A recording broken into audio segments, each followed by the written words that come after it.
বিশ্বনাথ ঘাট অসমৰ এখন ইতিহাস প্ৰসিদ্ধ আৰু পৰ্যটকৰ বাবে অতি আকৰ্ষণীয় ঠাই। পৌৰাণিক ইতিহাস অনুসৰি ঠাইখনক গুপ্তকাশী বুলিও জনা যায়।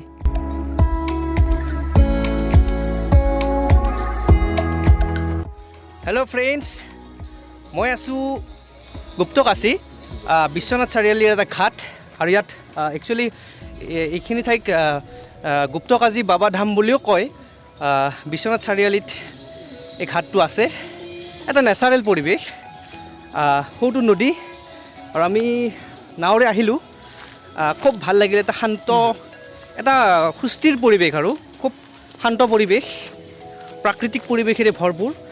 আৰু সৌটো দেখিছে, সৌটো মন্দিৰ, মই তালৈকে গৈ আছোঁ আৰু দেখুৱাই যাম।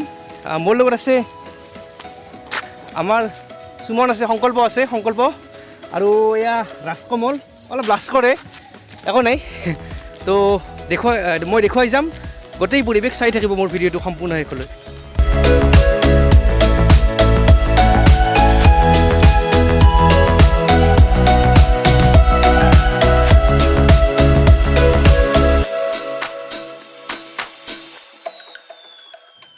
বিশ্বনাথ জিলাৰ সদৰ বিশ্বনাথ চাৰিআলিৰ পৰা প্ৰায় 9 কিলোমিটাৰ দক্ষিণলৈ ব্ৰহ্মপুত্ৰ নদীৰ উত্তৰ পাৰত এই স্থান অৱস্থিত।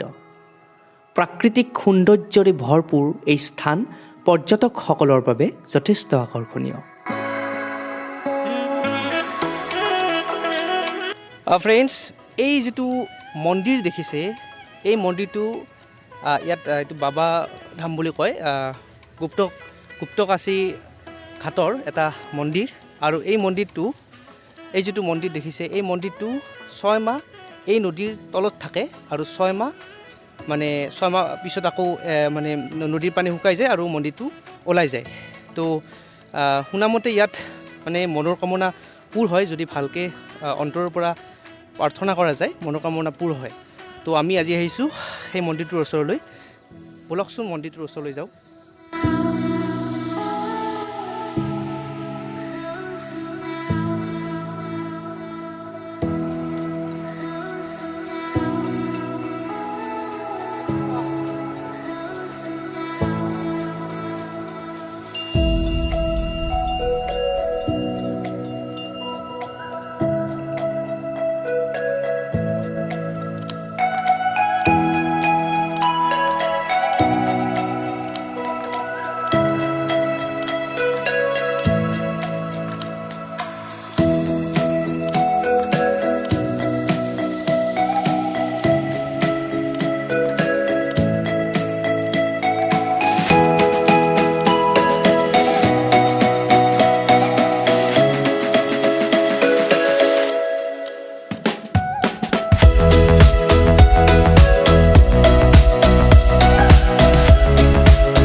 এই মন্দিৰটো যে দেখালোঁ, এইটো 6 মাহ পানীৰ তলত থাকে, আৰু 6 মাহ মানে পানীৰ পৰা ওলাই আহে। এতিয়া পানীৰ পৰা ওলাইছে আৰু আমি সেৱা জনাই আহিছোঁ। আৰু এতিয়া তাত মানে অৱশেষ কিছুমান আছে শিলাখণ্ডত, এনেকুৱা লাগে যেন বহু বছৰ পুৰণি, মহাভাৰতৰ সময়ৰে ঠিক তেনেকুৱা এটা সময়ৰ এই মন্দিৰটো আছিল। আৰু শিলাখণ্ডবিলাকত কিছুমান খোদিত আছে মূৰ্তি, শিলাখণ্ডত খোদিত থকা সেই মূৰ্তি, এনেকুৱা ভাৱ হয় যেন মহাভাৰতৰে সময়ৰ এটা মন্দিৰ। তো মই সেই খোদিত মূৰ্তিত যি খোদিত আছে সেইবিলাক মই দেখালোঁ। তো আৰু দেখুৱাই আছোঁ কিছুমান খুব ইণ্টাৰেষ্টিং বস্তু, চাই থাকক মোৰ ভিডিঅ'টো সম্পূৰ্ণ শেষলৈ।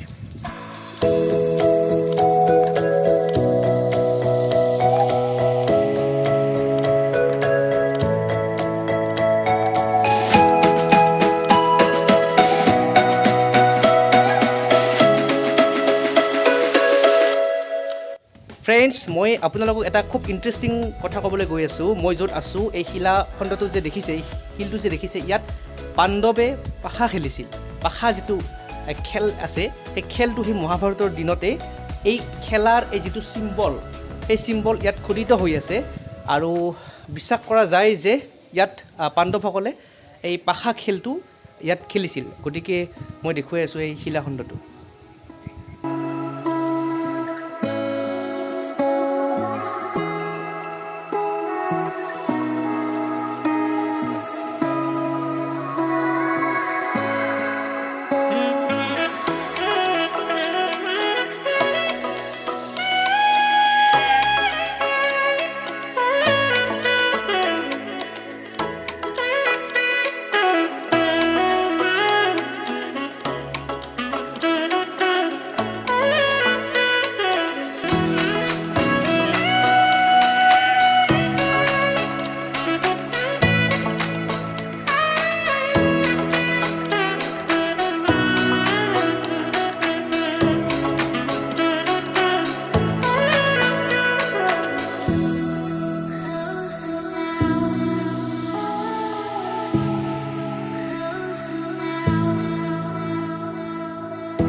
তো বন্ধুসকল মই যিমান দূৰ পাৰোঁ মই দেখাবলৈ চেষ্টা কৰিলোঁ আৰু খুব ভাল লগা কিছুমান বস্তু আপোনালোকক দেখাবলৈ চেষ্টা কৰিলোঁ খুব ঐতিহাসিক আৰু ইয়াত আহি এনেকুৱা লাগিল যেন বহু পুৰণি মানে বহুত পুৰণি কথা কিছুমান গম পালোঁ আৰু এনেকুৱা ঠাইত আহি পেলাই যদি এনেকুৱা এটা পৰিৱেশত এবাৰ হ'লেও আহি নাযাওঁ তেতিয়া খুব মানে ভাল নালাগিব তো আজি মই ভিডিঅ'টোৰ জৰিয়তে দেখাবলৈ চেষ্টা কৰিলোঁ এটা মন্দিৰ যি মন্দিৰ 6 মাহ পানীৰ তলত থাকে আৰু 6 মাহ পানীৰ পৰা ওলায় আৰু সেয়া এটা বাবাৰ মন্দিৰ শিৱ বাবাৰ মন্দিৰ তো সেই মন্দিৰটোত মই দেখুৱালোঁ আৰু তাত শিলাখণ্ডৰে খণ্ডিত হৈ আছে বিভিন্ন মূৰ্তি আৰু দেখা যায় যে সেই মূৰ্তিবোৰ বহু পুৰণি মহাভাৰতৰ দিনৰে আৰু এই যিটো মই শিলাখণ্ড দেখালোঁ দ্বিতীয়তে এই শিলাখণ্ডটোত খোদিত হৈ আছে 5 পাণ্ডৱৰ সেই পাশা খেল মহাভাৰতৰ তো সেই খোদিত হৈ আছে তো সেইবিলাকো মই দেখালোঁ আৰু গোটেই পৰিৱেশটো এটা শান্তি পৰিৱেশ ঠিক মানে নেচাৰেল পৰিৱেশ খুব ভাল লগা পৰিৱেশ তো আজিৰ ভিডিঅ'টো মই ইয়াতেই সামৰিলোঁ ধন্যবাদ